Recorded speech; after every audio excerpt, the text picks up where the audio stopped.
साहब एक ऐसा है जिसके पास श्राप नहीं होता है, वो कभी श्राप नहीं देते। किसको श्राप देगा? साहब कभी कहते हैं मैं श्राप दूं तो किसको दूं? सब तो मेरे हैं। जो मेरे समझता है, जो अपना समझता है, वो श्राप नहीं देगा। कौन श्राप देगा? पड़ोसी का बच्चा अगर तुम्हारे आंगन में आके कुछ बदमाशी कर दे, बोलो भाई थप्पड़ मारोगे कि नहीं? मारोगे कि नहीं? मारोगे? क्या माताएं हो? आपके घर में आके पड़ोसी का बच्चा अगर बदमाशी कर दे तो मारोगे? मारोगे, और इतना नहीं, जोर से मारोगे। और इसके बाद फिर भी तुम्हें संतोष नहीं होगा, उसको पकड़ के ले जाओगे और कहोगे इसको संभाल के रखना, ये मेरे घर में आया और ऐसी ऐसी बदमाशी किया। मैं मारता बहुत, लेकिन मैंने मारा नहीं तुम्हारे घर। ऊपर से और ये मार भी लिया और बाद में कह रही है मैंने मारा नहीं है, मैंने केवल तुम्हें बताने आया हूं, इसको संभाल के रखो। जरा सोचो, पड़ोसी के बच्चे को आपने मारा भी और फिर शिकायत भी की और ऊपर से कहती मैंने मारा भी नहीं। लेकिन तुम्हारा बच्चा अगर बदमाशी करे तो अच्छा बताओ, मारोगी? वही काम अगर तुम्हारा बच्चा करता तो आप अपने बच्चे को नहीं मारते हो। अरे हो गया ना, टूट गया। कोई चीज कांच की थी, गिरी, टूट गई और टूट गई, तो आप उसको मारोगे नहीं? थोड़ा ठीक से रहे, देख कांच का बर्तन ये टूट गया, हमसे मारोगे नहीं, डांटोगी, बताओगी, समझाओगी, लेकिन ऐसा नहीं कि उसके दुर्व्यवहार करो। लेकिन पड़ोसी का बच्चा आ जाए तो आप उसे थप्पड़ से मारोगी, और मारोगी ही नहीं, जा करके उसको पड़ोसी के घर जाओगी, शिकायत भी करोगे, और ऊपर से हो सकता है तो ये भी कहो देख भाई मेरे बच्चे ने ये तोड़ दिया, इसको तुझे देना पड़ेगा। ऐसा भी कर सकते।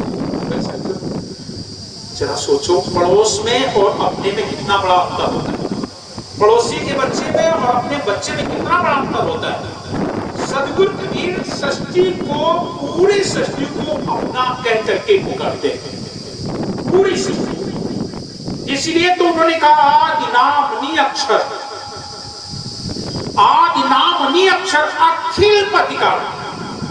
ऐसा उन्होंने कहा कि ब्राह्मणों को, क्षत्रियों को, वैश्य को, कि शूद्र को, मुगल, पठान, सैयद, शेख या ईसा मसीह वाले लोग, कोई ना जाति, ना पाति, ना धर्म, किसी का नाम नहीं लिया। अखिल प्रतिकार, समस्त ब्रह्मांड, सकल सृष्टि को तारो भाई। तब जन्मे नाम कबीर का। सतगुरु कबीर ने कहा मेरा नाम तब कबीर होगा जब सारी सृष्टि का उद्धार करूंगा। और साहब कबीर इसलिए सार्वभौमिक हैं, और आप उन्हें देखें, उनके विचारों को सुने और सोचे, ऐसा कोई महापुरुष नहीं मिलेगा। साहब कबीर एक जगह पर कहते हैं कबीर खड़े बाजार में, और क्या कर रहे हैं? सबकी मांगे खे, सबकी मांगे खे। मतलब वहां किसी को छोड़ा क्या? ये गलत आदमी है, इसकी खैर नहीं होना चाहिए। ये मुसलमान है, इसकी खैर नहीं होना चाहिए। ये शूद्र है, इसकी खैर नहीं होना चाहिए। ये दूसरे देश का है, इसकी खैर नहीं होना चाहिए। कहा क्या? नहीं कहा। क्यों? कैसे कहेंगे? तो सब मेरे हैं, और जब सब मेरे हैं तो हम तो ये नहीं कह सकते भाई, जब सब मेरे हैं तो सबका उद्धार होना चाहिए। इसलिए कबीर खड़े बाजार में और सबकी मांगे खैर, चाहे जो आ जाए, सबकी खैर। इसलिए वेदों में एक मंत्र है साहब कबीर के नाम से, कबीर सलिलम वान्यात कबीर, कबीर सलिया कबीर ने तस्ता प्रचोदयात। कबीर सलिलम, सलिलम माने होता है जल, सलिल जल होता है। साहब जल के समान शांति प्रदाता है, ठंडक देने वाले कबीर सलिलम। लेकिन दूसरे शब्दों में फिर कहते हैं वान्यात कबीर। वान्यात माने होते अग्नि। साहब कबीर आग जैसे भी है। 5 तत्वों का नाम आप लोग सुने, चित्त, जल, पावक, गगन और सभी। 5 तत्व है, और 5 तत्वों से सारा संसार निर्मित है, सारा संसार।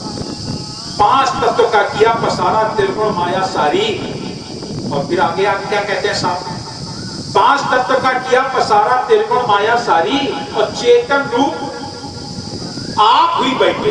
यही है चंपा, मतलब 5 तत्व तो हैं, लेकिन उसमें खुद भी बैठे हैं। जबकि कुछ लोगों का ऐसा मानना नहीं है।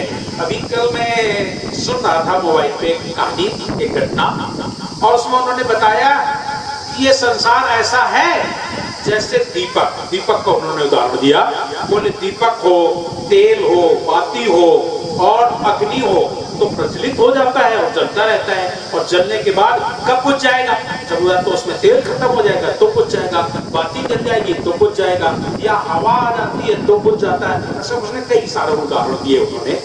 मैं इस बात को सुनना था, लेकिन अब मोबाइल वाले को जवाब नहीं दिया जा सकता है ना, मोबाइल को जवाब नहीं दिया जा सकता है। पर मैं आपसे पूछता हूँ, 5 तत्व हो, मतलब दीपक मिट्टी का बना होता है, ये हो गया है मिट्टी तत्व, ठीक है।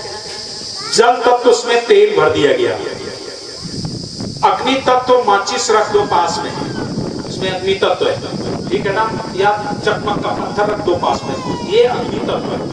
आकाश तत्व है, ये आकाश तत्व है। वायु तत्व है, वायु भी चल रही है। सब चीजें साथ में रख दो, क्यों भाई? वो दीपक जल जाएगा, जल जाएगा। दीपक हो, तेल हो, बाती हो, माचिस भी रखी हो, बढ़िया सब कुछ, क्यों भाई? तेल जल जाएगा क्या? वो दीपक जल जाएगा? जलेगा? नहीं जलेगा ना। लेकिन उनका कहना है दीपक जल गया, वो यही भूल कर रहे हैं। वो दीपक जला नहीं, मतलब तेल भी है, बाती भी है, दीपक भी है, वायु भी है, आकाश भी है, लेकिन दीपक जलेगा नहीं, क्योंकि उसे जलाने वाला चाहिए, जलाने वाला चाहिए। जब उसे जलाने वाला जलाएगा तभी तो जलेगा। तो जलाने वाला कौन है? जलाने वाला, हमारे इस दीपक को जलाने वाला वो पुरुष है, वही परमात्मा है। और नहीं तो पांचों तत्वों को अलग अलग रख दो, एक में रख दो, बिल्कुल सब कुछ हो तैयार, रेडी। मैं आपसे पूछना चाहता हूं, एक नहीं चाहे 10 चकमक रख दो, 10 लाइटर रख के दो, क्यों भाई? वो दीप जलेगा? नहीं जलेगा। उसे जलाने वाला चाहिए। जब उसे जलाने वाला मिलेगा तभी वो दीप जलेगा, वरना जलेगा नहीं।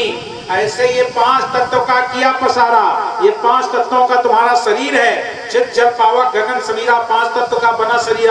5 तत्व हैं, लेकिन जलाने वाला नहीं है, तो जलेगा नहीं, जलेगा नहीं। इसे जलाने वाला ही वही ईश्वर है, वही ब्रह्म है, वही परमात्मा है। 5 तत्वों का किया पसारा, त्रिगुण माया सारी, और चेतन रूप आप वही बैठे, आई अचंबा भारी, गुरु आपे धर्म धारी, साहेब आपे खेल खिलाई। आप भजन सुनिए, साहब कबीर का ये भजन है, जरा सोचो जलाने वाला कौन है? वही तो। और ये